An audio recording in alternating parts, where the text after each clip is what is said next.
For my ultimate fish, I'm doing the best, crunchiest, lightest batter imaginable with a hint of ginger.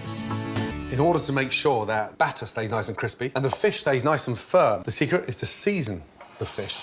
Salt and pepper. That will draw out the moisture and that will keep the fish really nice and firm. Put it in the fridge for around 10 minutes to let the seasoning work its magic. Now, the batter. As always, when making any batter, always sieve the flour. Season the flour, salt and pepper. And then 2 teaspoons of baking powder. Now, ginger beer. It gives that batter this sort of unique, spicy, individual flavour. It's delicious with the fish. And a nice tablespoon basic vegetable oil gives it a nice sheen. Give that a good mix. Let it rest for as long as possible to give you an even textured batter.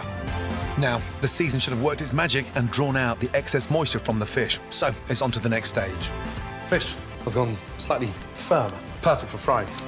Start by coating the fish in flour seasoned with pepper. The flour stops the batter from running off the fish. I'm just going to check to see if my oil's ready by putting a little touch of batter. You see it bubbling straight to the very top. That tells you that the oil is ready. Hold the fish by the corner, literally put it in and roll it round. Gently slap the fish on the sides of the bowl to get rid of excess batter.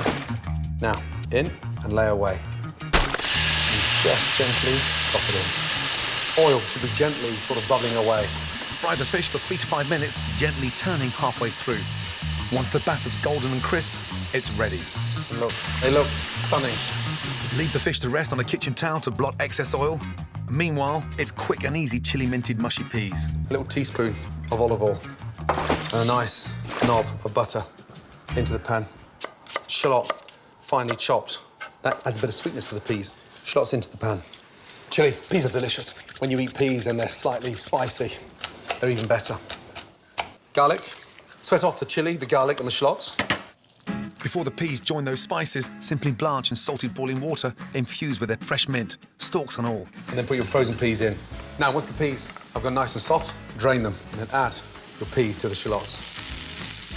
I love that sound. Mix all that chili and garlic in there. A little seasoning. Finishing the frozen peas off like this. Absolutely delicious.